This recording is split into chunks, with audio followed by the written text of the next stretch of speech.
सावरकर स्मृति संस्था के से आयोजित के कार्यक्रम में मुझे आमंत्रित किया। इसके लिए मैं पहले बहुत अपना आभार व्यक्त करना चाहता हूँ। श्रीमती हिमानी सावरकर जी ने बहुत पहले ही कहा था कि सावरकर के विचारों के लिए देश भर में दोबारा एक पुनर्जागरण होनी चाहिए। सावरकर एक विद्वान थे और देश की स्वतंत्रता के लिए उन्होंने बहुत त्याग की थी। अंडमान में 11 साल रहे। अपने नाखून से उन्होंने दीवारों पर कविता लिखी, जिस कविता का नाम था सागरा प्राण तलमला।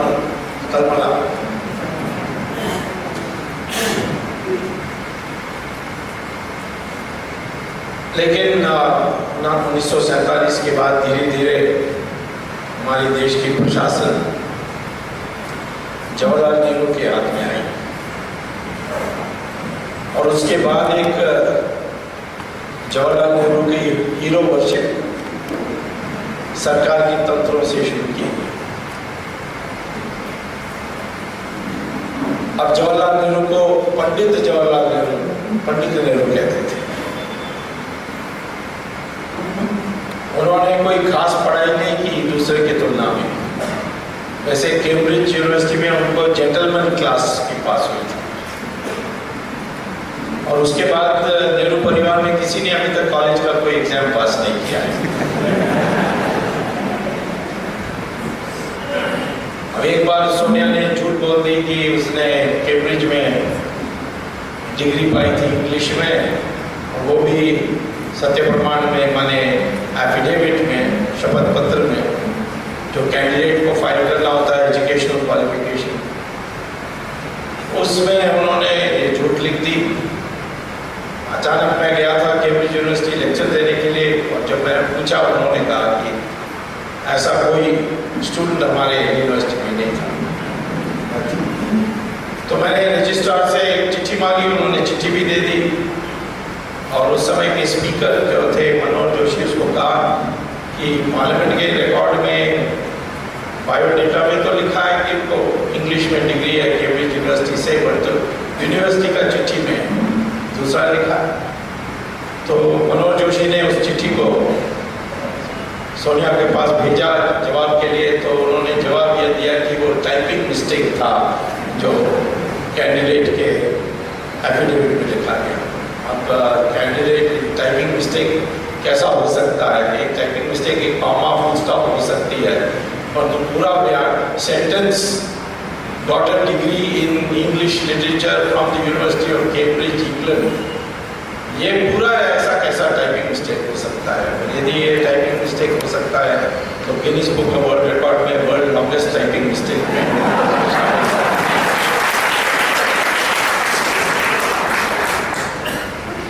आप पंडित का नाम देना तो डॉक्टर अम्बेडकर को दे सकते हैं, क्योंकि वो पीएचडी उन्होंने लिया इकोनॉमिक्स में अमेरिका की सबसे मशहूर यूनिवर्सिटी में जो गिना जाता है कोलंबिया यूनिवर्सिटी, वो भी 1916 में। और उसके बाद उन्होंने इंग्लैंड से लॉ डिग्री ली। तो हमारी जो पुरानी परंपरा थी, जो जन्म से जुड़ गया है, गलत हुआ है, लेकिन पुराना परंपरा तो यही था कि जो ज्ञानी होते हैं वो भले किसी परिवार में पैदा होते हैं, परंतु उनको ज्ञानी जो होते हैं, जो अपने के लिए कोई पैसा जमा नहीं करते, जमीन नहीं खरीदते हैं, शस्त्र नहीं रखते हैं, उनको हम पंडित कहते हैं। और उसके हिसाब से तो हमें अम्बेडकर को पंडित कह सकते हैं, वीर सावरकर को। पर जमाना बदलेगा और ऐसे पुस्तक जो गजानन नेरकर ने लिखी है, ऐसे अनेक और आनी चाहिए। और मैं प्रश्न किया। आज मैं आतंकवाद पर चंद बातें रखने चाह रहा हूं। आतंकवाद एक नए अवतार में हिंसा को प्रस्तुत किया है हमारे देश में, दुनिया को भी। पहले तो हिंसा होती थी, लूटमार के लिए होती थी। लोग आते थे, लूटते थे, आपके देश को कब्जा करते थे। लेकिन ये जो आतंकवाद आज है वो नया रूपरेखा में हिंसा है। वो हिंसा आम जनता के ऊपर की जाती है। फौजों के बीच में लड़ाई नहीं होती है, देश के पीछे युद्ध नहीं होती है। ये आम जनता के ऊपर हिंसा करके उस जनता को उनकी मंशा में ऐसा एक ख्याल पैदा कर दें कि वो सरेंडर करें या बात मान लें। जैसे हिंसा हो रही है कश्मीर में, ये आतंकवादियों का उद्देश्य है कि कश्मीर को हमें छोड़ देना चाहिए और वो मंशा पैदा करके सरकार को भी मजबूर करना। ये है जो आतंकवाद जिसका हमें मुकाबला करना है। अभी हाल में सरकार ने एक कमेटी बिठाई थी दिलीप पटगांवकर के नेतृत्व में। उन्होंने जो रिपोर्ट दी है वो तो आतंकवाद को खुश करने के लिए रिपोर्ट है कि आर्म फोर्सेस की स्पेशल पावर्स एक्ट को हटा दो या उस पर पुनर्विचार करो। उसके माने क्या पुनर्विचार? पाकिस्तान से हमारी दोस्ती बनानी चाहिए, जिसमें सियाचिन को छोड़ देना चाहिए। अब सियाचिन में जहां बैठे हम तो चोटी पर बैठे हैं और पाकिस्तान नीचे है। और अभी वाह हो रही है इस बात की कि पाकिस्तान ने कहा कि जनरल कैनी ने कहा कि हम दोनों सियाचिन को छोड़ दें। दोनों छोड़े, पाकिस्तान है ही नहीं तो छोड़ने का क्या है? हमें छोड़ना है। जहां ऊपर बैठे नीचे पाकिस्तान को देख सकते हैं। बड़ी त्याग के बाद, मेहनत के बाद सियाचिन हमारे हाथ में है। और वो इलाका कहाँ पड़ी हुई है? वो पड़ी हुई है जिसको वो आज़ाद कश्मीर कहते हैं या उसकी सीमा पर। मैं उसको गुलाम कश्मीर कहता हूँ, पता नहीं इसको आज़ाद कश्मीर लोग कैसे कहते हैं। वो हिस्सा भी अपना है और इससे हिस्सा को वापस लेने की जगह में ये सोच रहे हैं कि जो हिस्सा है उसको छोड़ देना है। कि ये असर पड़ती है जो आतंकवादियों ने किया है कश्मीर में, उसको सुलझने के लिए सरेंडर करना, समर्पण करना, ये जो मंशा पैदा करती है, ये है विशेष आतंकवाद की बात। सिर्फ हिंसा की बात नहीं है। जो चेतना वो तैयार करती है और चेतना सब कुछ है। एक देश में शक्ति हो, एक देश में संख्या हो जनता की,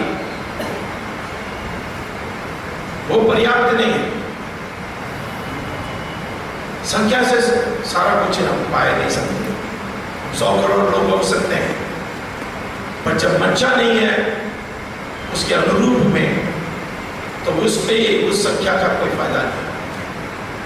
1000 बकरी एक जगह में खड़े हैं और एक शेर आता है, तो संख्या तो बकरी के पास है, पर तो भागेगा बकरी और उसका पीछा करेगा शेर और उसका लंच होने के बाद वो छोड़ देगा उनको।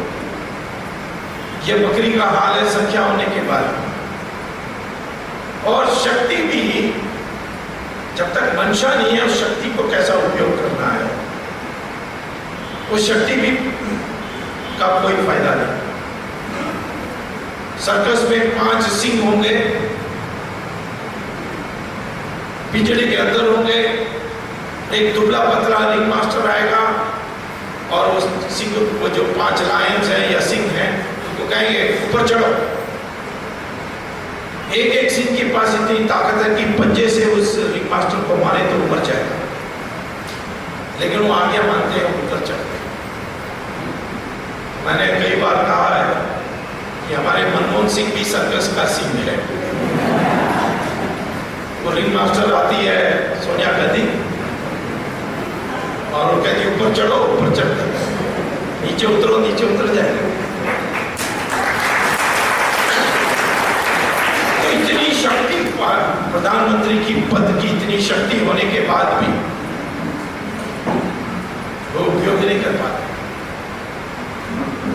क्योंकि उनकी मंशा ऐसी है। और इसीलिए हमारे देश में इस आतंकवाद की लड़ने के लिए एक नया चेतना, एक नया मंशा की आवश्यकता है। नहीं तो हम नहीं लड़ सकते इसके खिलाफ। धीरे धीरे हम दुर्बल होते जा रहे हैं और हमारे देश के कोने कोने में अनेक आज आतंकवाद की शक्तियां खड़े होने लग गए हैं, जहां पहले खड़ी नहीं थी। आतंकवाद को खत्म की जा सकती है, लेकिन उसके लिए एक संकल्प होनी चाहिए। मैं जब मिनिस्टर बना चंद्रशेखर के राज में, जब वो प्रधानमंत्री बने, तो तमिलनाडु में लगभग कोई लिट्टे का बन गया था। लिट्टे ही चलता था सब, पेट्रोल पंप्स लिट्टे चलाते थे। वहीं वहाँ एमिनेशन फैक्ट्रीज, अपने यूनिफॉर्म के लिए जो कपड़े सिलाने थे वो भी, उसकी भी दर्जियों की दुकान खोले हुए थे। जो मर्जी हिंदुस्तान से ले जाना, वहाँ घायल होते श्रीलंका में तो इंडिया में तमिलनाडु के हॉस्पिटल में आकर इलाज लेना। तब सवाल यही बनी थी, मैं 1990 की बात कर रहा हूँ, कि लोगों ने क्या किया, कश्मीर के बाद तमिलनाडु की बारी। लेकिन उस समय मुझे जिम्मेदारी दी गई थी और मैंने उस स्टेट गवर्नमेंट को डिसमिस किया। जब मैंने डिसमिस करते समय बहस हुई थी कैबिनेट में, जो स्पेशल कैबिनेट होती है, उसको पब्लिक पॉलिटिकल अफेयर्स कमेटी कहते हैं, उसमें बहस में सब लोगों ने सलाह ये दी थी कि करोगे तो फिर पृथकवाद, अलग तमिलनाडु बन जाएगा, खून बहेगा, नदियों, खून की नदियों बहेगी। पर तो क्योंकि मैं चित्त में था तो चंद्रशेखर ने मेरी बात मानी। मानना भी था क्योंकि चंद्रशेखर प्रधानमंत्री बने, क्योंकि मैं और राजीव गांधी दोनों मिलकर के उनको प्राइम मिनिस्टर बनाया, तो उनको पता था कि इसमें मुझे पूरा बैकिंग राजीव गांधी की मिलने वाली है। तो उन्होंने मुझे जिम्मेदारी दी, मैं वहाँ जाकर बैठा, उस गवर्नमेंट को डिसमिस किया। जिस तंत्र को लेकर करुणानिधि सारा तमिलनाडु को बिगाड़ रहा था, उसी तंत्र को उपयोग करके, उसी पुलिस को उपयोग करके मैंने कहा कि गवर्नमेंट डिसमिस करेंगे, एक बस नहीं चलेगा। पुलिस वालों ने कहा कि जो बाहर निकलेंगे उनके ऊपर गोली चलानी पड़ेगी। मैंने कहा गोली चलाओ और पहले से ऐलान कर दो कि गोली चलाने की अनुमति मिली है। और हर पुलिस स्टेशन में जो हिस्ट्री शीटर्स होते हैं उनको बता दो पुलिस के जरिए कि ऑर्डर मिली है कि गोली चलाने। और डिसमिस हुई, बस चलने की बात छोड़िए, साइकिल भी नहीं चली। तो एक रास्ता ये श्रीलंका में भी हुआ। लिट्टे सबसे भयंकर आतंकवादी शक्ति लोग कहते थे, उसका अपना हवाई जहाज भी उन्होंने बना ली थी, रॉकेट्स बना लेते, सबमरीन बना लेते। लेकिन जब श्रीलंका में उसके राष्ट्रपति ने फैसला किया कितने भी लोग हमारे मरेंगे, परंतु इस लिट्टे को समाप्त करना है, उन्होंने लिट्टे को समाप्त किया। अब वहाँ आतंकवाद की समस्या नहीं है। आज भी हमें यही फैसला करना है कि हम समाप्त करेंगे। सवाल इतना ही है कि सिद्धांत, कौन सी सिद्धांत पर, किस रणनीति पर। हमें ये करनी है।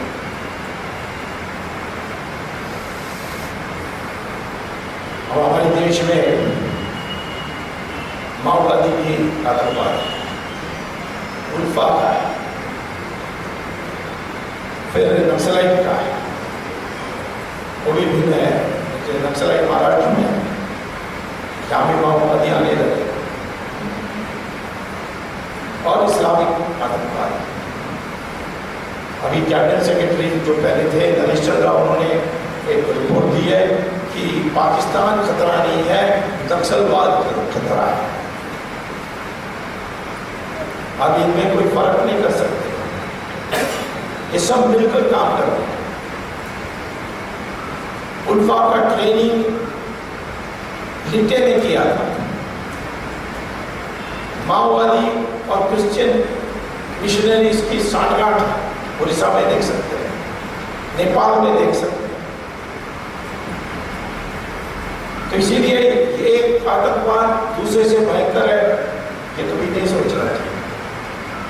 ये सब एक है और उनकी मुकाबला करना अलग अलग रास्ते से हो सकता है। जहां तक हमारे देश के अंदर से ही पैदा हुई आतंकवाद है, उसको सख्ती से हम मिटा सकते हैं। लिट्टे को मिटाया तमिलनाडु में, लाल डेंगा का हमने क्या किया था मिजोरम में। लाल डेंगा आखिर में पलटी मार के हमारे साथ ही आ गया, उसको हमने चीफ मिनिस्टर भी बना दिया। और आज वहाँ मिजोरम में कोई आतंकवाद नहीं, बाकी जगहों में, मेघालय में है, मणिपुर में है, नागालैंड में है, बट मिजोरम में बिल्कुल नहीं। तो मैं आपसे ये कहना चाहता हूँ कि पहले फैसला ये होना चाहिए कि किसी हालत में हम आतंकवाद के सामने झुकेंगे, और यदि झुकेंगे तो फिर और आगे बढ़ेंगे। इंडियन एयरलाइंस की जो फ्लाइट थी, उसको आतंकवादियों ने उठा करके ले गए कंडाहार। 160 पैसेंजर्स की रिहा होने की बात थी, और हमारी सरकार ने उसको उनकी बात मानी और 3 लोगों को छोड़ा। 3 भयंकर आतंकवादियों को जो जेल में बंद थे उनको छोड़ दिया, और उनको स्पेशल प्लेन में बैठा के कंडाहार में पहुंचाया।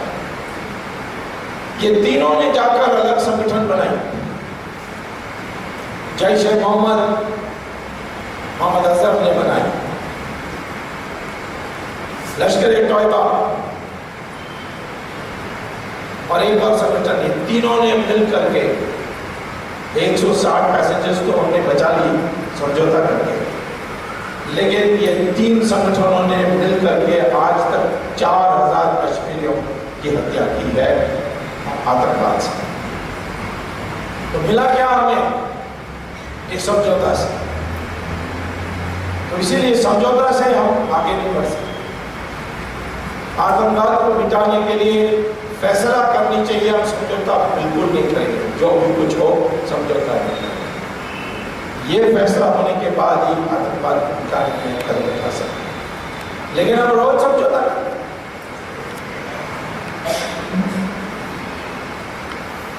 आपको ये मैं कहना चाहता हूँ कि सबसे बड़ा खतरनाक आतंकवाद है वो है पाकिस्तान की प्रेरणा से लेकर इस्लामिक आतंकवाद। वो इसीलिए खतरनाक है क्योंकि उसकी सारी दुनिया में उसकी सप्लाई लाइन से पैसा की। पाकिस्तान मदद कर रहा है, इसमें कोई संदेह नहीं, लेकिन हम तो तैयार हो जाते हैं बातचीत करने के लिए। लोग मुझे पूछते हैं कि क्यों हमारे नेता इतना जल्दी हो जाते तैयार हो जाते हैं पाकिस्तान से बात करने। इसमें मेरा एक थियरी है,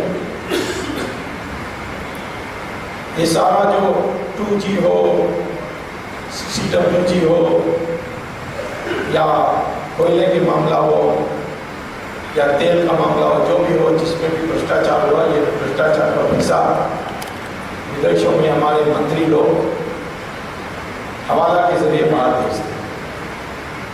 ये हवाला के लोग सब दुबई से जाते हैं। दुबई से आप हवाला काम तभी कर सकते हो जब पाकिस्तान की ISI को सलाम करोगे। इसीलिए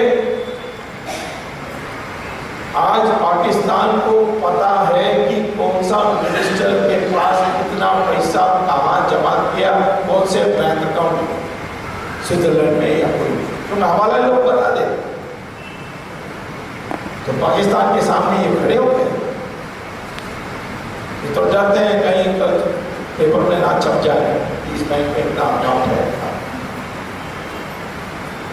आज हमारे एक एक मिनिस्टर्स जो हैं वो पाकिस्तान से ब्लैकमेल होते हैं। इसीलिए इतना आक्रमण हमारे ऊपर किया पाकिस्तान, फिर भी हम उनसे बातचीत के लिए तैयार हो जाते हैं। पाकिस्तान को जवाब देना होगा इस आतंकवाद के लिए, उसके लिए हमें तैयारी करना पड़ेगा। हम डरते रहेंगे कि नहीं नहीं न्यूक्लियर वॉर हो जाएगा। कौन सी न्यूक्लियर वॉर होगी? ऐसे न्यूक्लियर वॉर क्या, हम कोई पाकिस्तान में जो कश्मीर में जो 55 टेररिस्ट की ट्रेनिंग कैंप है उसमें हम अपना हवाई जहाज भेज करके उनको बम करें तो क्या पाकिस्तान हमारे ऊपर न्यूक्लियर बम डालने का? डालने दो, हम 10 डालेंगे उसके ऊपर तो पाकिस्तान ही खत्म हो जाएगी। नो पाकिस्तान। ऐसे चाहिए तो पाकिस्तान की दूसरी तरफ से तकलीफ दे सकते हैं। बलूचिस्तान को कह सकते हैं तुम अलग करो। बलूचिस्तान तो तैयार है, शुरू से तैयार। हम तैयार नहीं हुए उनको मदद करने के लिए। सिंध को तैयार कर सकते। पिछले बार बांग्लादेश का हुआ तो 2 टुकड़ा हुआ, अब 4 टुकड़ा हो सकता है। और ये एक एक अलग देश हमारे साथ रहेंगे।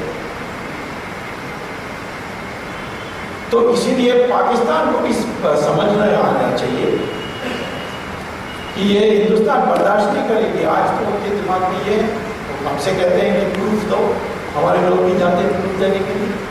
हमारे होम सेक्रेटरी वहाँ पहुँच गया दस्तखत करने के लिए, वो कहते नहीं हम तैयार नहीं। इससे बड़ा अपमान क्या हो सकता है? रोज हमें पाकिस्तान के लिए इतनी छोटी देश है हमारी अनुपात में, उसके लिए सोचना तो क्या करना चाहिए? हमें पहले फैसला करनी है कि आतंकवाद के साथ समझौता कभी नहीं करेंगे। ये पहला रूल होना चाहिए। हवाई जहाज को हाईजैक करेंगे, समझौता नहीं करेंगे। लेकिन जिन लोगों ने किया उनको समझा देंगे कि आप एक हवाई जहाज का जो पैसेंजर्स के साथ कुछ करोगे तो हम आपके लोगों को गोली मारेंगे। जब ये कंदाहार का प्लेन गया था तब क्या थी डिमांड कि उनके गुरु, आतंकवादी गुरु मोहम्मद अजहर जो जम्मू जेल में था, जिसको पकड़ने के लिए 15 पुलिसमैन जम्मू कश्मीर की बलिदान हुए, उसको छोड़ दो और 2 और लोगों के नाम। तो हमें क्या करना चाहिए? हमें मोहम्मद अजहर को लाल किला में खड़ा कर देना चाहिए। एक पैसेंजर को छुओ, इसको इस अजहर को गोली से मार देंगे। क्योंकि अजहर उनका गुरु था, वो उनको खोने के लिए तैयार नहीं थे और हम ही सरेंडर करते। मैंने ये खुद ये किया है जो अखबारों में नहीं आया। आप जानते हैं कि जब वीपी सिंह सरकार में थे, प्रधानमंत्री थे, तब रुबैया जो बेटी थी उस समय की होम मिनिस्टर मोहम्मद सईद, क्या उनका नाम था, मुफ्ती मोहम्मद सईद, उसकी बेटी को इन्होंने गिरफ्तार कर दिया और फिर कहा कि 5 लोगों को छोड़ो, और वीपी सिंह तैयार हो गए, छोड़ दिया 5 लोगों को। उसके बाद सारा कश्मीर में हुआ कि ये आतंकवाद हिंदुस्तान की सरकार को घुटना टेक करने के लिए मजबूर किया। ये इंप्रेशन बनी, ये सारे आतंकवादियों हीरो बने। उसके बाद चंद्रशेखर की सरकार आई, तब वहाँ कश्मीर में एक नेता है सैफुद्दीन सोज, आजकल कांग्रेस में। सैफुद्दीन सोज की बेटी को JKLF ने अपहरण कर दिया और वही कहा कि हमें 3 लोगों को छोड़ना है। तब ये लड़की वापस आई। सैफुद्दीन सोज रो रहा था। ये मामला आई थी पॉलिटिकल अफेयर्स कमेटी में, तो चंद्रशेखर ने पूछा क्या करना है। मैंने कहा कि किसी हालत में इन तीनों को नहीं छोड़ना है जो ये मांगे, तो क्या करना चाहिए। मैंने कहा मुझे 3 दिन दीजिए। तब मैंने पता किया कि ये कौन किसने किया, JKLF ने। फिर मेरे मित्रों से मैंने दुनिया भर में जो आतंकवाद को लड़ने में एक्सपर्ट होते हैं, जैसे इजराइल के लोग, उनसे मैंने बातचीत की कि हमारी जगह में होते तो आप क्या करते हैं। उसके बाद हमारे लोग गए लंदन, इंग्लैंड। क्यों? क्योंकि JKLF के जो ऑफिस बेयरर्स थे, प्रेसिडेंट, वाइस प्रेसिडेंट, ट्रेजरर, तीनों इंग्लैंड में एग्जाइल में रूप में बैठे हुए थे। पाकिस्तान, कश्मीर से भाग गए थे, वहां रह रहे थे, वहां से कंट्रोल कर रहे थे। तो हमारे लोगों ने जाकर इन तीनों को संदेश दिया कि इस लड़की का कुछ होगा और इसको 48 घंटे में नहीं छोड़ोगे तो तुम तीनों लोगों का लंदन में, इंग्लैंड में ही रहते हुए तुम्हारी हालत खराब होगी। यानी माने उनको रहने नहीं देंगे जिंदा। अब तो आश्चर्य होगा कि 48 घंटे की जगह में 24 घंटे के अंदर सैफुद्दीन सोज की बेटी को उन्होंने, JKLF वालों ने ऑटो रिक्शा में बैठा करके उसकी घर पहुंचा करके उसको छोड़ दिया।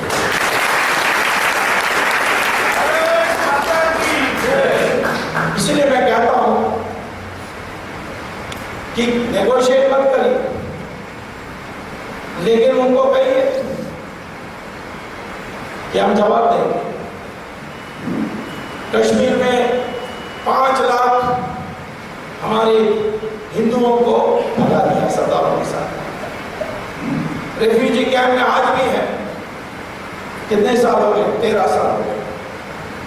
रेफ्यूजी कैंप में अपने हिंदू, अपना देश में जहाँ 83% हिंदू है, वहाँ रेफ्यूजी कैंप में ठहरे। अब इसका इलाज क्या है? किया क्यों? इन्होंने इसीलिए किया कि वो कश्मीर को पूर्ण रूप से 100% मुसलमान बनाने चाहते थे। इसीलिए हिंदू को भगा, और 1-2 तो नहीं भगा, 5 लाख। ये हाल हिंदू को सब जगह में। बांग्लादेश में हम 32% थे, आज हम 7%।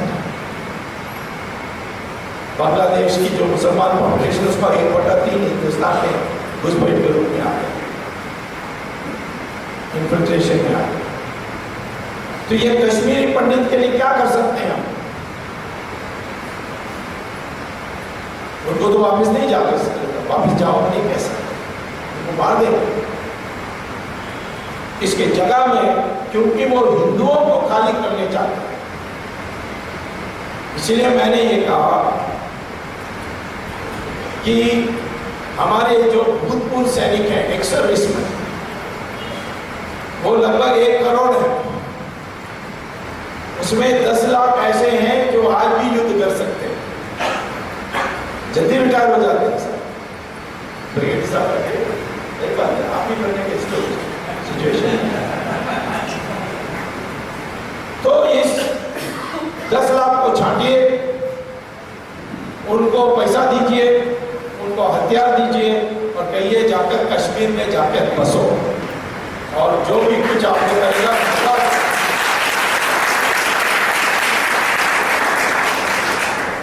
और ये कश्मीरी पंडितों से उनका घर का एड्रेस ले लो, उस घर को भी खाली करके वहीं रह लीजिए।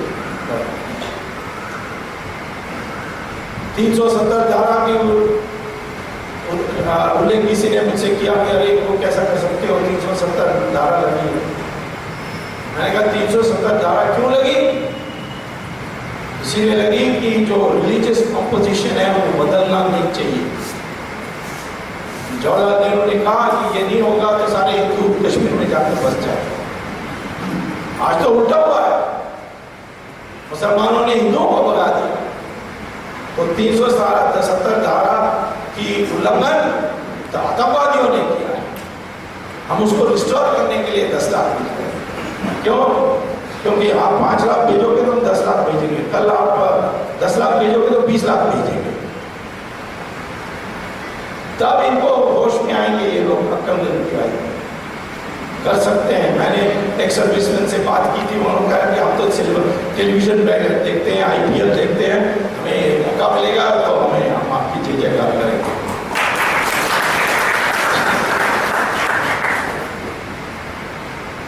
तो इसीलिए एक एक जो घटना है उसके लिए जवाब देना चाहिए। आतंकवादियों ने हमारे कई मंदिरों को तोड़ा है, कश्मीर में तो रोज तोड़ रहे, तो बोलना चाहिए खबरदार। हमारे देश में 3000 मंदिर ऐसे हैं जिसको मुगल के जमाने में तोड़ करके वहां मस्जिद बनाया, कहीं तो दिखने में दिखता है, वृंदावन के दिखता जाने से दिखता है, काशी विश्वनाथ का दिखता है। अब मस्जिद जो है उसको तोड़ सकते हो कि नहीं तोड़ सकते हो? हम तोड़ सकते हैं। कौन कहता है? सऊदी अरेबिया कहता है। सऊदी अरेबिया रोज मस्जिद तोड़ते हैं सड़क बनाने के लिए। एक बार मक्का में एक मस्जिद थी, इसका नाम था बिलाल मस्जिद। उस बिलाल मस्जिद को सऊदी अरेबिया सरकार ने तोड़कर राजा के लिए महल बनाया, सऊदी अरेबिया के राजा के लिए महल बनाया। तब चंद आर्कियोलॉजिस्ट ने कहा कि कम से कम इसको छोड़ देते।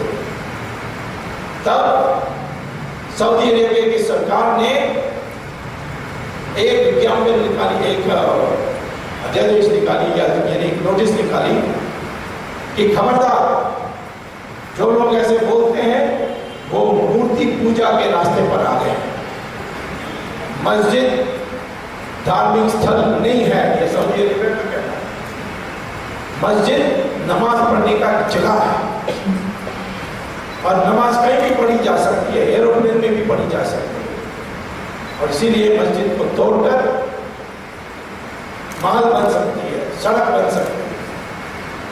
पाकिस्तान में भी मस्जिद तोड़ तो हमारे देश में मस्जिद तोड़ने से रोक करते हैं। धार्मिक स्थल कैसा हो गया? धार्मिक स्थल। सऊदी अरेबिया से चिट्ठी मंगवाओ सरकार, यहाँ मस्जिद ऐसे। हाँ, मैं ये नहीं कहता हूँ कि जबरदस्ती कोई भी चले जाए और मस्जिद को तोड़ दो। कहता हूँ सरकार के पास हक है, नोटिस दे सकती है। मैं तो कहता हूँ 3000 छोड़िए अभी, लेकिन वृंदावन, बाबरी मस्जिद और ये काशी विश्वनाथ, ये तीन पर नोटिस दे दीजिए मस्जिदों को।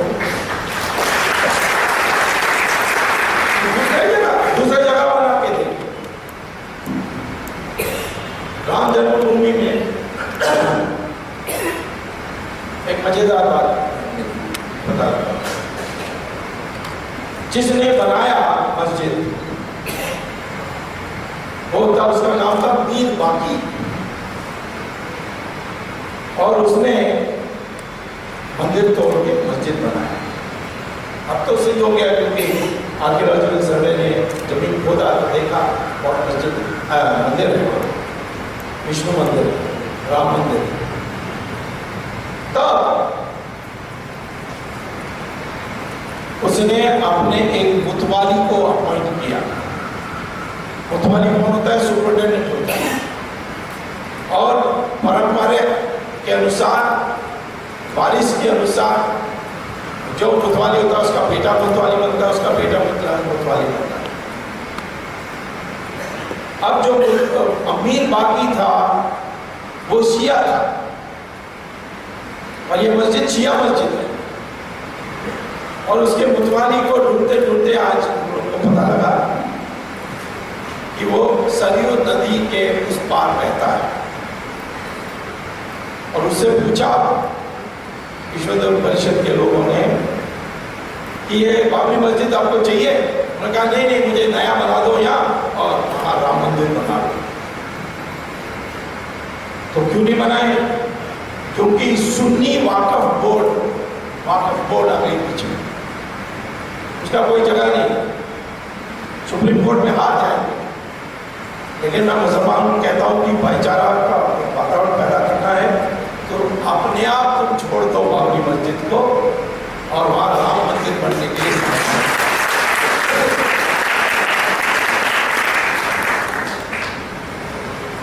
तो ये आज पहली बात हम लोग को समझना चाहिए, आतंकवाद का मुकाबला करना है तो नो नेगोशिएशंस। आज समय बढ़ाने के लिए बातचीत कर सकते हो, लेकिन किसी मांग को मानना नहीं, और उनके ऊपर क्या चोट डाला जा सकता है, क्योंकि कोई आतंकवाद अकेला नहीं, उसके पीछे रहनुमा है, संरक्षक हैं। और कौन होते हैं? इस्लामिक आतंकवाद का तो पाकिस्तान ही है ज्यादातर, और ये समस्या जाने वाली नहीं है। तालिबान आज रोज उसका शक्ति बढ़ रही है, और तालिबान पाकिस्तान की कब्जा कर सकते हैं, तालिबान अफगानिस्तान की कब्जा कर सकते हैं, और अमेरिका वहां रहेगी, आपके लिए लड़ेगी। ये मत सोचो अमेरिका भाग जा सकती है, वियतनाम से भाग गई थी एक बार, यहाँ से भी। वो तो बिल्कुल अमेरिकन तो बड़े बिजनेस टाइप में होते हैं और कॉस्ट बेनिफिट एनालिसिस करते रहते हैं, और उनके ऊपर भरोसा नहीं कर सकते, वो अपना हित देखें।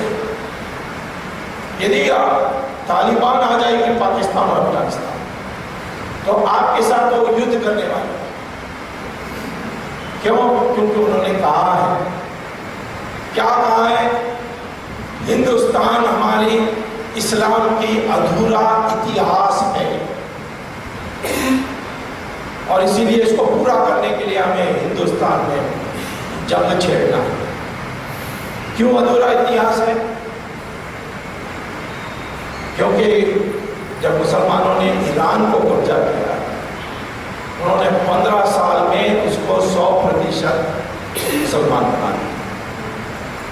बगल में इराक है, उन दिनों में उसको बेबीलोन मेसोपोटामिया कहते थे, उन्होंने 17 साल में उसको 100% मुसलमान बना दिया। और फिर इजिप्ट को 21 साल में 100% मुसलमान बना दिया। क्रिश्चियन ने यूरोप को 50 साल में क्रिश्चियन बना दी 100%, और यहाँ 800 साल मुसलमान की राज, 200 साल क्रिश्चियन की राज, तब भी आप 83% हिंदू हैं, या अधूरा इतिहास को। हमारे लोग लड़े, जिस तरीके से लड़ना चाहिए उन्हें बाद में सीखा, उस तक तो बहुत नुकसान हो गया। हमारे युद्ध का जो नियम थे वो भी बड़े सभ्य नियम थे। सूर्य का उदय होने के बाद कोई लड़ाई नहीं, पहले कोई लड़ाई नहीं। सूर्य का अस्त होने के बाद युद्ध विराम, और तंबू में वापस जाकर सो जाओ। आप जानते हैं महाभारत में ऐसे होता था। और दूसरा है कि खेत में नहीं लड़ोगे और नगर के अंदर नहीं लड़ोगे, मैदान, खुला मैदान के लड़ोगे आमने सामने। और जानते कुरुक्षेत्र तो खुला मैदान नहीं था। रावण भी जब राम से से युद्ध करना था तो महल से अपने किला से बाहर निकला और राम को चुनौती मैदान में दिया। और तीसरा, युद्ध हारने के बाद आप माफी मांगो तो माफी देकर आपको पूर्ण सम्मान के साथ आपको विदा करें। मोहम्मद गोली आया 16 बार और 16 बार पृथ्वीराज चौहान ने उसको माफ कर दिया हमारे संस्कार के अनुसार। वो थोड़ा ज्यादा था, एक से ज्यादा नहीं होना चाहिए, और आजकल के आतंकवाद के लिए एक बार भी नहीं होना चाहिए।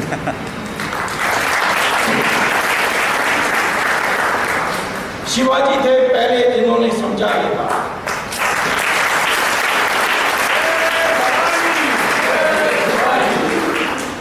उन्होंने ये शिष्टाचार ये सब कुछ नहीं देखा।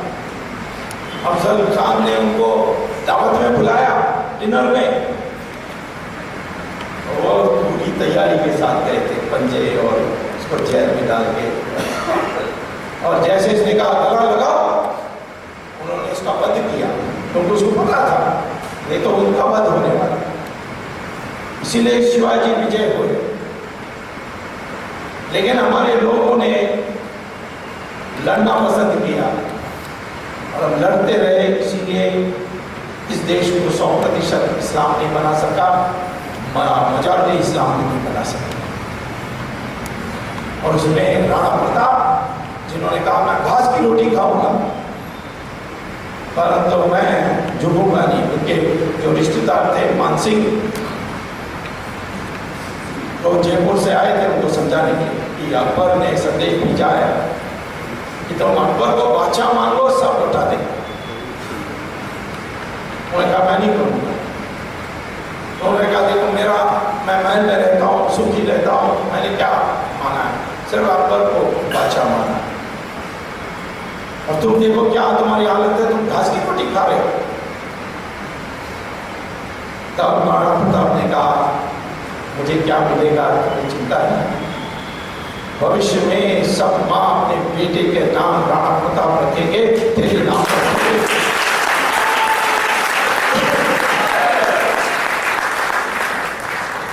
रानी झांसी लड़ी, हमारी हम उनकी पूजा करते हैं। सुभाष चंद्र बोस, तमिलनाडु में कट्टा बोमन, कर्नाटक में रानी चेन्नम्मा, ये सारे इतिहास में लिखी जानी चाहिए।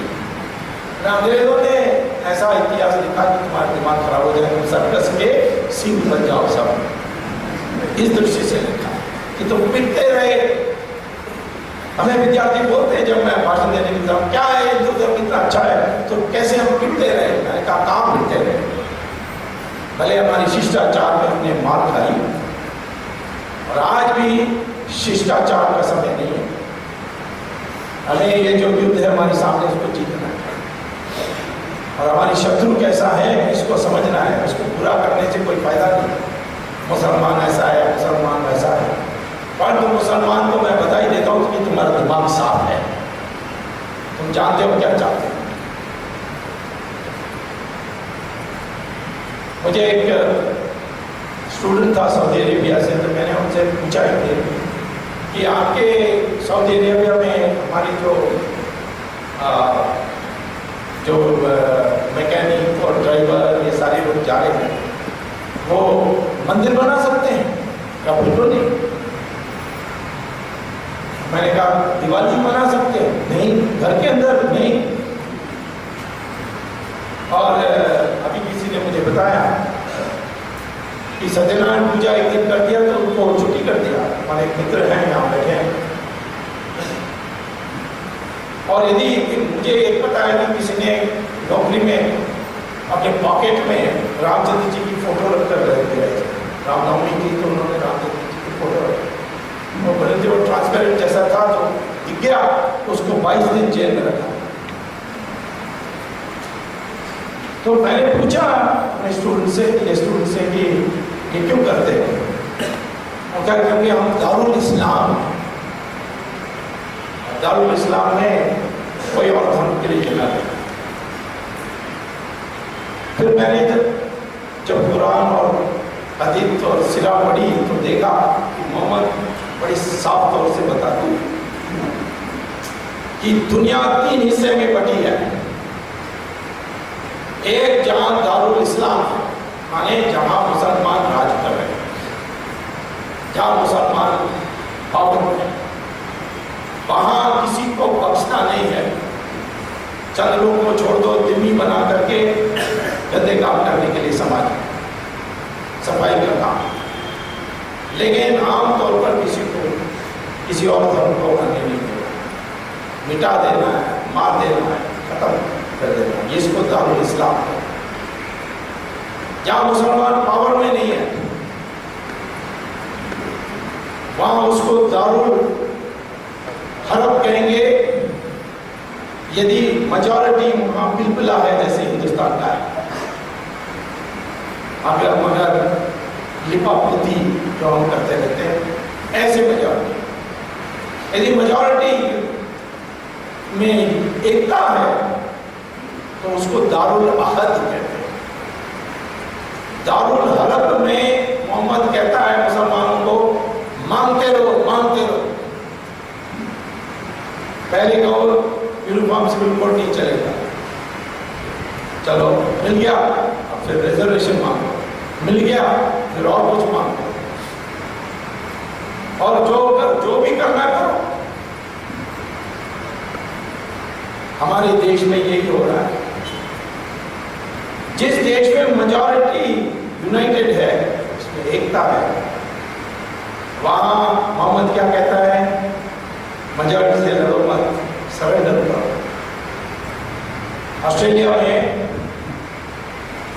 एक दिन एक इमाम ने कह दिया कि हम लोगों को, मुसलमानों को जो ऑस्ट्रेलिया में हैं, उनको ये यूनिफॉर्म सिविल कोड पसंद नहीं है, हमें शरिया चाहिए।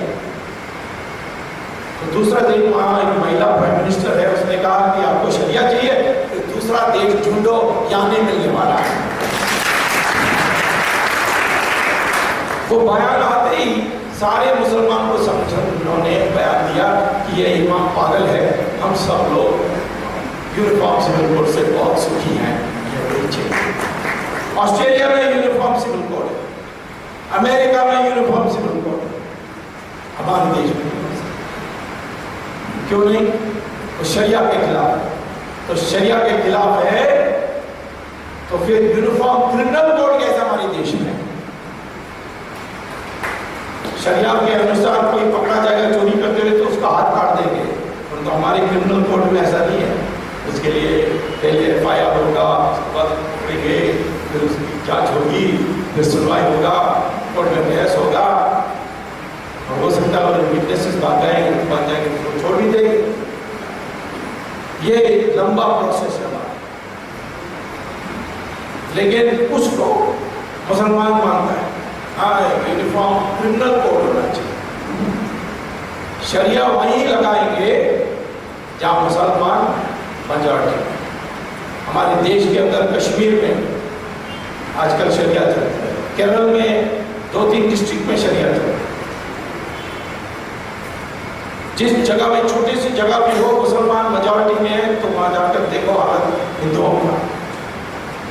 वेल्लोर के पास एक छोटा सा जगह है मेल विशाल, वहां के परसेंटेज मुसलमान 75% और हिंदू सारे शेड्यूल कास्ट हैं 25%। एक दिन वो आए थे मेरे घर में वेल्लोर के निकट से, और उन्होंने कहा कि हमारे साथ बड़ी अन्याय हुई है पिछले 20 साल से, तो आप आइए कुछ करिए, कोई केस डाल दीजिए कोर्ट में। मैंने कहा क्या प्रॉब्लम है? उन्होंने कहा कि यहाँ 75% मुसलमान है, 25% हिंदू है। लोकल बॉडी इलेक्शन में ये सारे इकट्ठे वोट डाल करके 100% सीट हो जाते हैं, और उसके बाद 1 रुपया हमें पंचायत से या टाउन पंचायत से 1 रुपया नहीं देते हैं हमारे एरिया में। ना स्कूल बनी है पिछले 20 साल से, ना सड़क मरम्मत हुई है, ना कूड़ा को उठाया गया है, कुछ नहीं होगा। मैंने कहा ये हो ही नहीं सकता, आप आके देखिए। मैं गया, वास्तविकता हुई।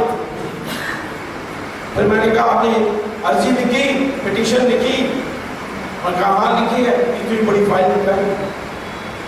मैंने कहा एमएलए क्या कहता है? कहता है कि एमएलए कहता है कि भैया हमें तो वोट चाहिए, तो लोग कम सब क्या करो, इसलिए मुझे छोड़ दो। एमपी ने भी यही कहा, चीफ मिनिस्टर को चिट्ठी लिखा, जवाब नहीं आया। तो फिर मैं मद्रास हाईकोर्ट गया। मद्रास हाईकोर्ट में पहले जज बिगड़ गए थे, ऐसे केसेस क्यों ला रहे हो? फिर जब मैंने दस्तावेज रखी, जज भी बदल गया और उसने गवर्नर को नोटिस दिया, इसको ठीक करो वरना हम रेकमेंड करेंगे कि इस टॉप पंचायत का विभाजन हो करके हिंदू अलग उसमें मदद करना है। तब गवर्नर ने ठीक किया। करुणानिधि उस समय चीफ मिनिस्टर थे, बिगड़ गए, सुप्रीम कोर्ट गए, वहाँ भी मार खाए। मैं तो तैयार बैठा हूँ वहाँ सुप्रीम कोर्ट में।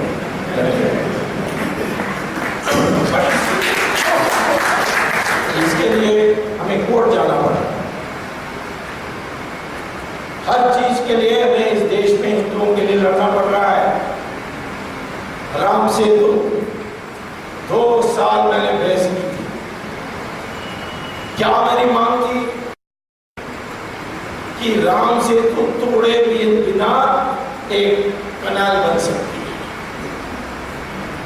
क्योंकि तट से पहले निकलती है रामेश्वरम द्वीप, जहाँ रामेश्वरम का मंदिर है, धनुषकोडी में समाप्त होती है, वहां से राम सेतु शुरू होती है समुद्र के बीच से और श्रीलंका तक जाती है। तो यहां से ले जाने के बजाय यहां से ले जाओ, रामेश्वरम के द्वीप से काट के ले जाओ। करुणानिधि तो जिद्दमेदार, राम सेतु को तोड़े। प्राइवेटली उसने मुसलमानों को बताया कि इन लोगों ने बाबरी मस्जिद तोड़ी, मैं राम सेतु को तोड़ के दिखाता हूं। इसके लिए मैं कोर्ट गया, 2 साल बहस करनी पड़ी मुझे। वो जो मेट्रो का श्रीधरन है, जिन्होंने कमाल का काम किया, वो जब इसने पढ़ा मुझे बताया, नहीं मिल गए थे एक जगह में, उसने कहा देखो तुम तो इतने महीने भर, उस समय 7-8 महीने हो गए थे बहस करते करते, ये एकदम इतना मेहनत करना पड़ता है आपको। मैंने मेट्रो की जो रूट बनाई ऑल इंडिया मेडिकल इंस्टीट्यूट से कुतुब मीनार तक और वहाँ से गुड़गांव के आगे सारी प्लानिंग करके सब एनवायरमेंट का सब क्लियरेंस लेकर मैंने ये सोचा कि क्योंकि कई कॉलोनीज हैं रास्ते में, इसीलिए जमीन के नीचे की जगह में ऊपर स्टिल्स में बना करके ऊपर से ले जाए। सब क्लियर हो गई, काम शुरू होने लगी, तो 2 रजिस्टर्ड अनरजिस्टर्ड मुस्लिम की कमेटी ने आकर प्रधानमंत्री को अर्जी दी कि ये जो ट्रेन आएगा ऊपर से जाएगा, नीचे से उतने आते जाएगा, उससे वाइब्रेशंस पैदा होंगे और कुतुब मीनार के पास जो कब्रिस्तान है सब टूट जाएंगे, नहीं फ्रैक्चर हो जाएंगे, इसीलिए इसकी दिशा बदल। प्रधानमंत्री ने इसको बुलाया, श्रीधरन को कहा कि ये अर्जी आई है तो तुम बदल दो। श्रीधरन ने कहा कि इतनी मेहनत करने के बाद सबसे पूछकर पादर कॉलोनी है, कोई कॉलोनी से तो किसी ने आपत्ति नहीं उठाई। अब ये 2 अनरजिस्टर्ड ऑर्गेनाइजेशन से कुछ नहीं होगा, हमने तो साइंटिफिक टेस्ट कर दिया। प्रधानमंत्री ने कहा नहीं, जहाँ तक माइनॉरिटीज का सवाल है वहाँ हमें थोड़ा ज़्यादा ख्याल करना चाहिए और कर दो। तो उन्होंने कहा कि अब मुझे सारा नया शुरू करना पड़ेगा, जमीन के नीचे खोदना पड़ेगा, इसके लिए मुझे 700 करोड़ रुपए और चाहिए। 700 करोड़ रुपए वो कुछ नहीं है। उन्होंने एक चिट में लिखा कॉन्टेक्ट सिंगाल वाली प्लानिंग कमीशन को कि 700 करोड़ एडिशनल। तो श्रीधर ने कहा कि 5 मिनट लगी आप मेरे लिए, और तो आपके लिए कोर्ट में इतना लंबा लगता, हर चीज के लिए लड़ना पड़ रहा है। दिल्ली के सब कब्रिस्तान को उन्होंने नेशनल मॉन्यूमेंट डिक्लेयर कर दिया, लेकिन राम सेतु को मैंने राष्ट्र धरोहर करने के लिए कहा, अभी भी बहस चल रही है। आगे बढ़ते सरकार गवर्नर होने के कारण उसने लास्ट हियरिंग में सुप्रीम कोर्ट में कहा कि स्वामी की ये जो डिमांड है नहीं कहेंगे, हाँ भी नहीं कहेंगे, न्यूट्रल भी नहीं कहेंगे। ये तीनों कैसा एक साथ हो सकता है? 27 अगस्त को फाइनल हियरिंग है, जीतेंगे और राम सेतु को राष्ट्रीय धरोहर बना करके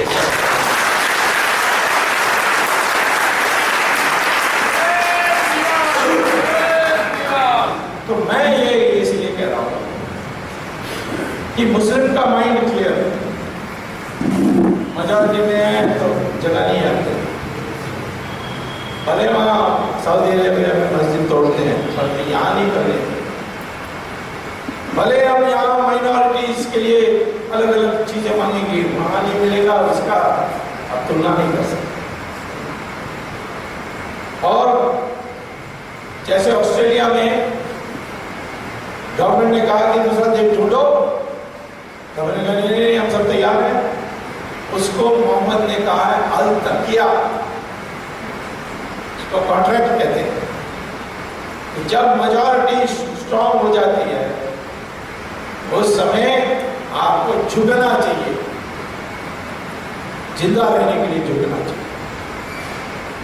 इसीलिए जहां हमारे हिंदुस्तान कल हिंदू एक हो जाए, मुसलमान आपका सलाम करेगा, आपसे कुछ मांगेगा।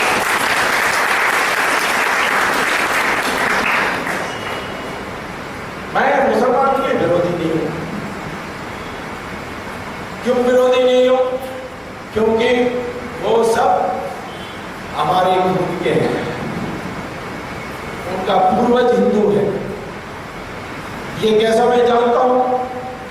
साइंटिफिक जेनेटिक एनालिसिस डीएनए के अनुसार हिंदू और मुस्लिम का डीएनए एक ही है, ब्राह्मण और शेड्यूल कास्ट का डीएनए भी एक ही है, कश्मीरी और मद्रासी का भी डीएनए एक ही है,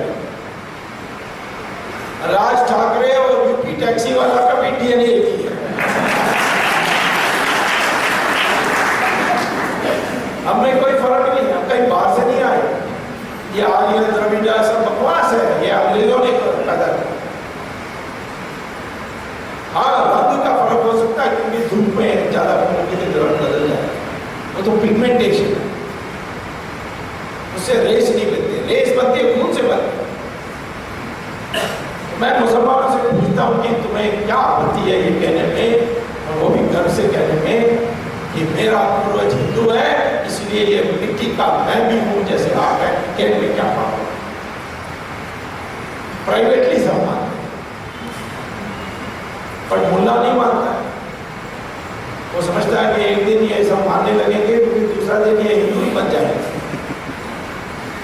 हमारे देश की एकता में उन मुसलमानों को अपना हम मान सकते हैं जो गर्व से कहेगा कि मेरा पूर्वज हिंदू है, और वो जो कहने के लिए तैयार नहीं है उसको सोचना चाहिए कि इस हिंदुस्तान में क्यों। बांग्लादेश और पाकिस्तान एक था और दोनों एक बने, यानी दोनों एक थे और उनको हमने दिया था ये जाओ। उन मुसलमानों के लिए पाकिस्तान बनाई गई जो हिंदुओं के साथ रह नहीं सकते थे। ये जिन्ना ने कहा था। लेकिन पाकिस्तान बनने के बाद,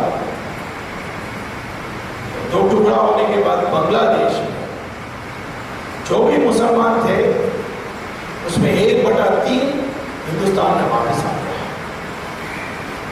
और बसने की। आपने दिया ताकि वो अलग से रह सके, लेकिन वो वापस आ गए। किसी हिम्मत वाली सरकार होगी तो बांग्लादेश से कहना चाहिए ये सबको ले जाओ, वरना 1/3 आपका देश की जमीन हमें दे दो।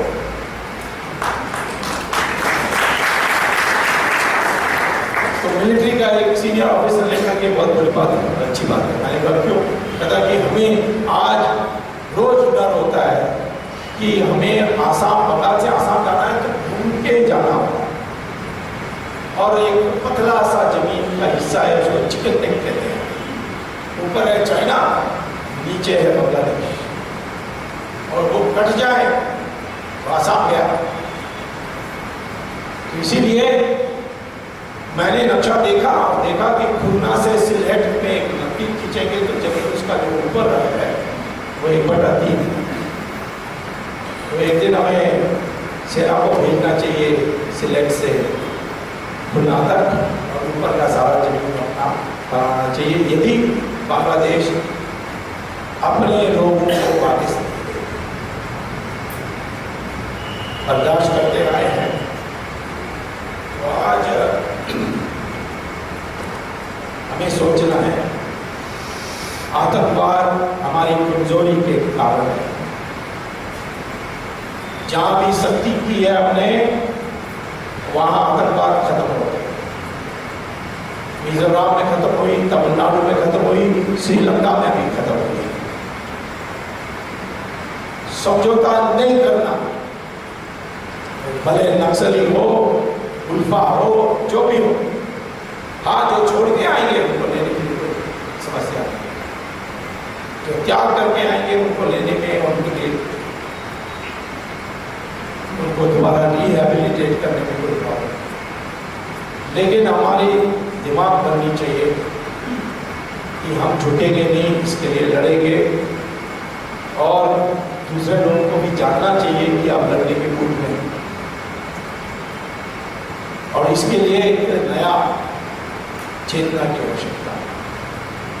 सावरकर ने हिंदुत्व की बात की। हिंदुत्व माने ये नहीं कि तुम हिंदू बन जाओ, हिंदुत्व माने हिंदूनेस, अंग्रेजी में हिंदूनेस माने हिंदू की जो गुण है, जो संस्कार है, उसको हजम करना चाहिए, उसको मानना चाहिए। और हिंदुत्व कैसे आएगा? पहले तो ये मानना चाहिए हम सब एक हैं, इस देश के हैं, शुरू से हम यहाँ हैं, हम कहीं बाहर से नहीं आए। ये आर्यन द्रविडियन सब बकवास है, इसमें कोई दम नहीं, ये तो अंग्रेजों की बनी हुई इतिहास है।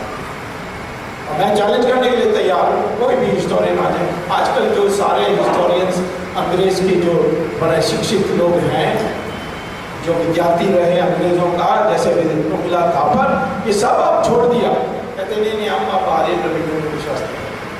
BBC ने भी एक ब्रॉडकास्ट में कह दिया यहाँ आर्यन द्रविडियन थ्योरी पे कोई दम नहीं। तो हम एक हैं, ये पहला आना चाहिए। दूसरा है कि हमारे देश में एकता पैदा करने के लिए हमें लक्ष्य बनाना चाहिए कि इस देश में एक राज्य से दूसरे राज्य, एक जनता और दूसरे जनता इस देश की आपस में जब बात करेंगे तो संस्कृत में करने के लिए संकल्प करेंगे।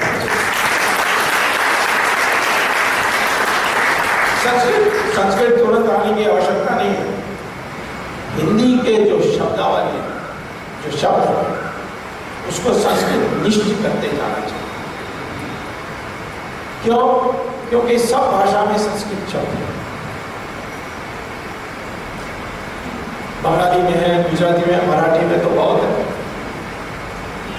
और मलयालम में तो 80% संस्कृत है, 75% शब्द जो बंगाली में है वो संस्कृत है। तमिल में भी 42% संस्कृत शब्द, 42%। इस पर मेरे करुणानिधि से साथ झगड़ा हो गई थी एक बार।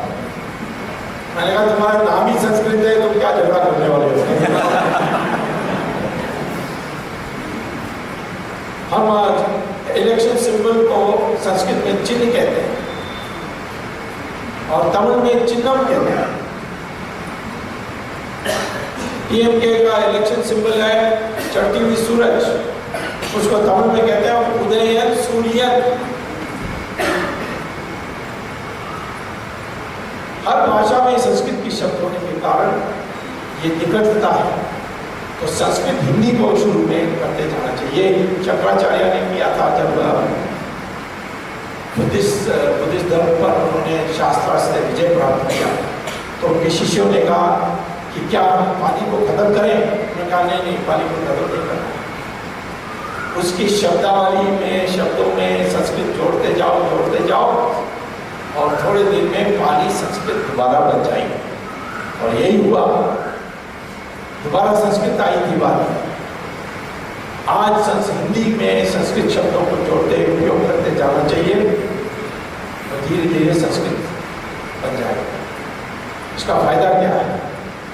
फायदा ये है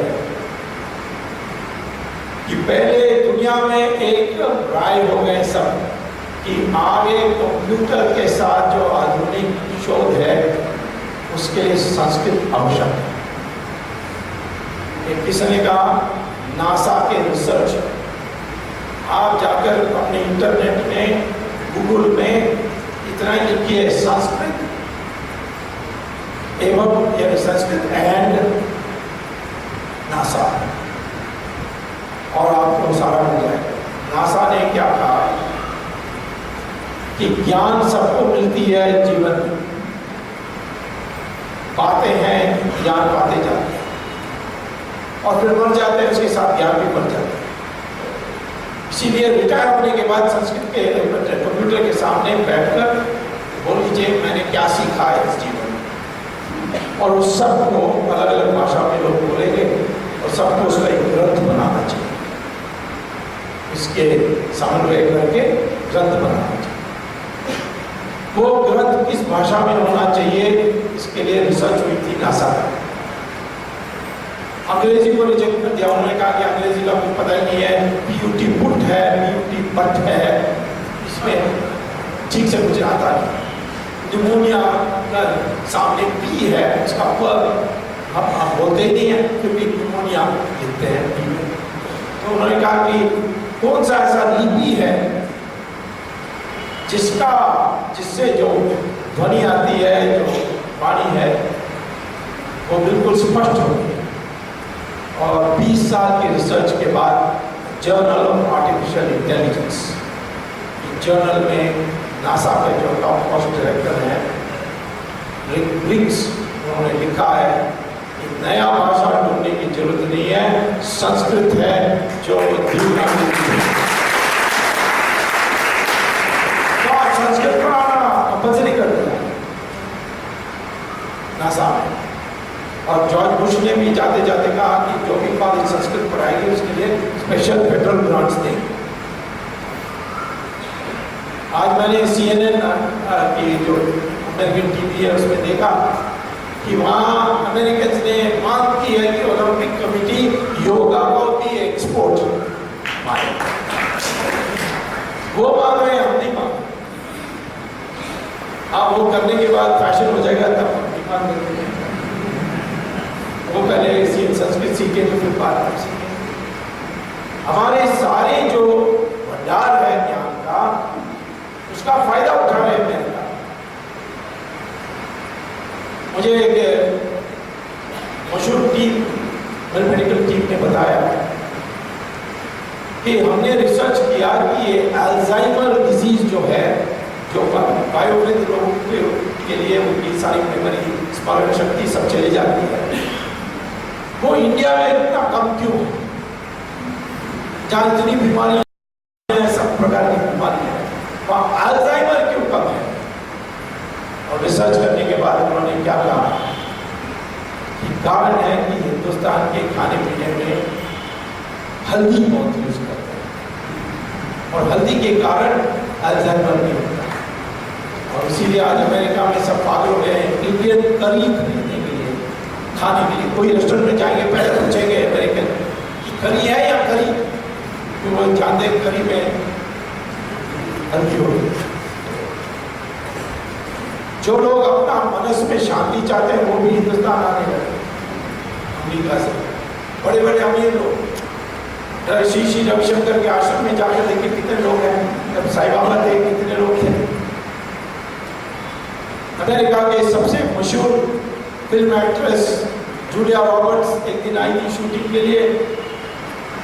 फिर उसने कहा कि मुझे एक आश्रम जाना है, तो ले गए थे कंपनी वाले। वहाँ उसने उस साधु को कहा कि मेरे पास करोड़ों रुपए हैं, परंतु मेरे दिल में, मेरे मनस में शांति नहीं है, क्या? तब उन्होंने उसको पहले प्राणायाम सिखाया, फिर गीता सिखाया, योगा सिखाया, और 10 दिन के बाद, सिर्फ 10 दिन के बाद वो वापस गई अमेरिका। और उसने हॉलीवुड में प्रेस कॉन्फ्रेंस बुलाई और प्रेस कॉन्फ्रेंस में पति और बच्चों को साथ अपनी कहा कि आज से सारा परिवार हिंदू बन गया है।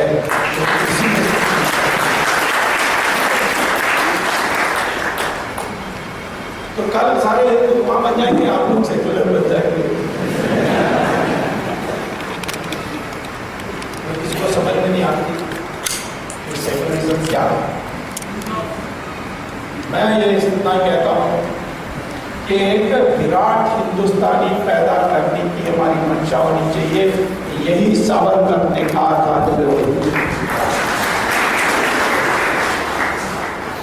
अब हिंदू में किसी को हम कल नहीं करेंगे।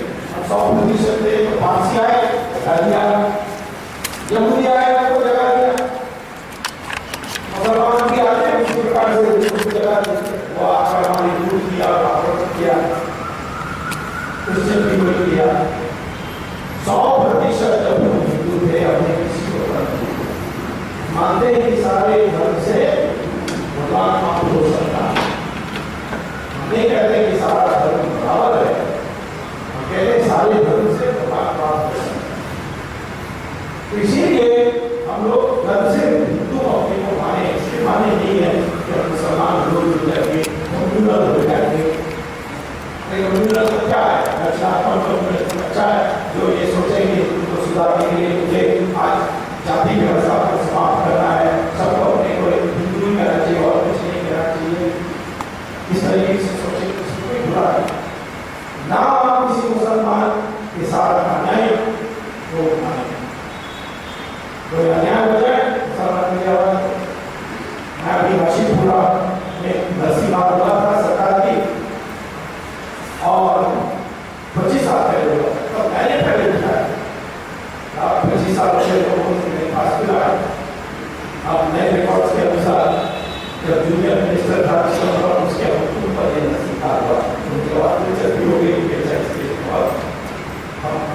कुछ करेंगे तो किसी समुदाय के साथ अन्याय होगा और व्यक्तिगत हम हिंसा नहीं। सरकार आप को यही विराट कहा था, हमारे 1 इंच का नुकसान होगा तो 10 इंच लेंगे। मौका तो बहुत मिलेगा। ये पाकिस्तान नहीं रहने वाला, ये टूटने वाला है। ये तो लगता है कि अखंड हिंदुस्तान हुआ कर जाएगा।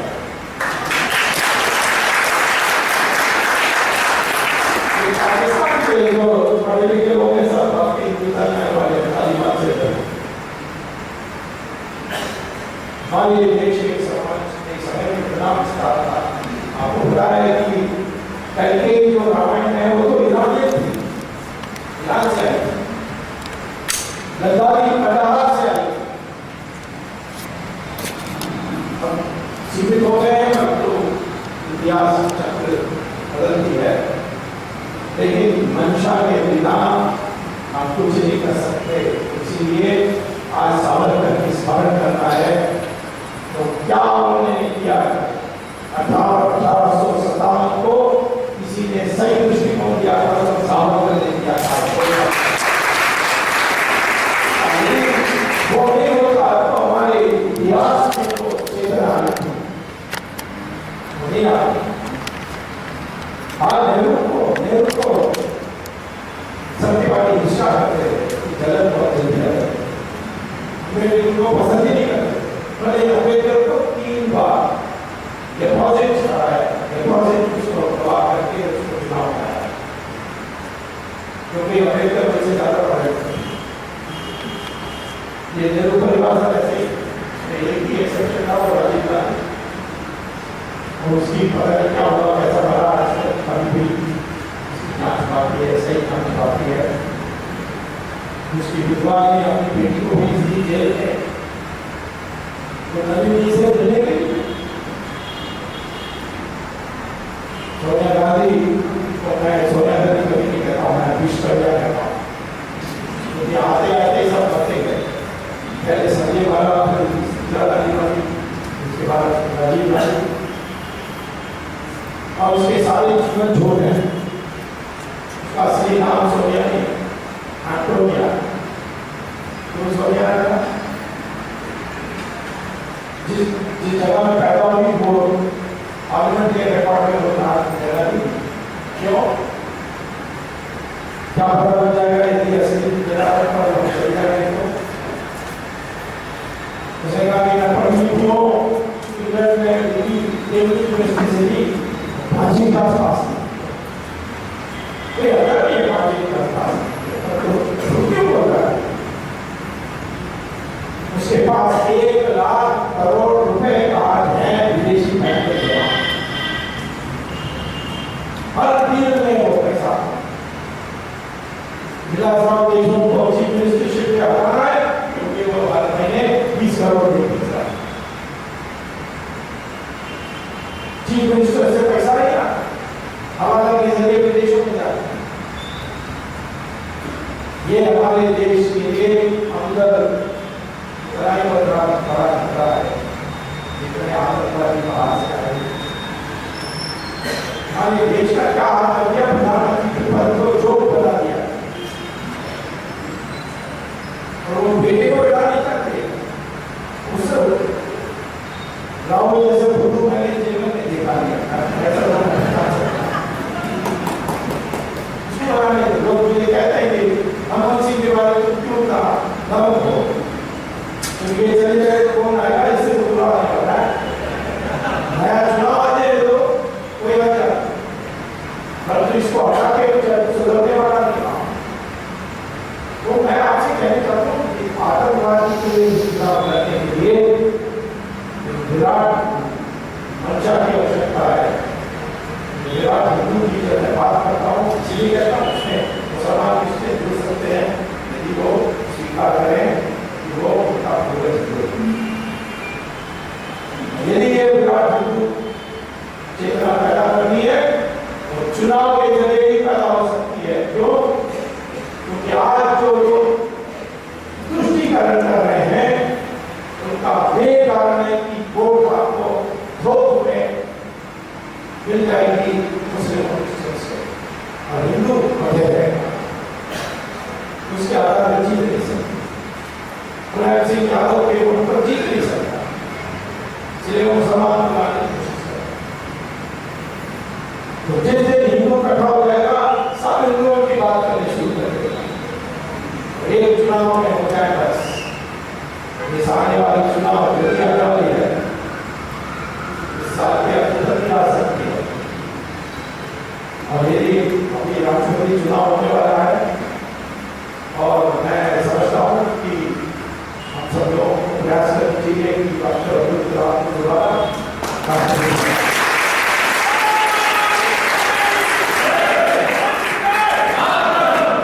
उन्होंने मेरे चिट्ठी पर यदि ये आज तक खुलासा नहीं हुआ जाता, मैंने चिट्ठी लिखा कि सोनिया गांधी प्रधानमंत्री नहीं बन सकती क्योंकि जो सिटीजन एक्ट में जो कंडीशन लगे उसमें वो बन नहीं सकते। उस पर जांच करने के लिए तैयार होती, इसीलिए नहीं बनी। लोग बोलते हैं कि उसने त्याग कर दिया। उसने खुद लिखा 340 एमपी ने चिट्ठी लिखी थी राष्ट्रपति को कि सोनिया गांधी को प्रधानमंत्री बनाने से। एक एमपी ने लिखा मैं फलाना व्यक्ति फलाना निर्वाचन क्षेत्र से चुनकर आया हूँ और मैं सोनिया गांधी का नाम प्रस्तावित करता हूँ। और उसमें एक चिट्ठी ये भी थी कि मैं सोनिया गांधी रायबरेली से चुनी हूँ और मैं सोनिया गांधी का नाम प्रस्तावित तो कैसे झूठ बोलती। और इसीलिए राष्ट्रपति चुनाव के बाद बदल आ सकता है। हमारे देश के पास क्षमताएं बहुत है लेकिन मंशा नहीं है। कोई सर्कस का सिंह या वकीलों का संख्या वही है जड़ हमारे देश में, जिस कारण से हमारे पास नहीं कर सकते। संकल्प करिए कि एक बार हम सब लोग अपने को एक हिंदू समाज हिंदुत्व आधार पर इस देश के लिए राजनीति बनाएंगे, करेंगे, विश्व तौर पर आतंकवाद को समाप्त करने के लिए कोई समस्या नहीं। धन्यवाद।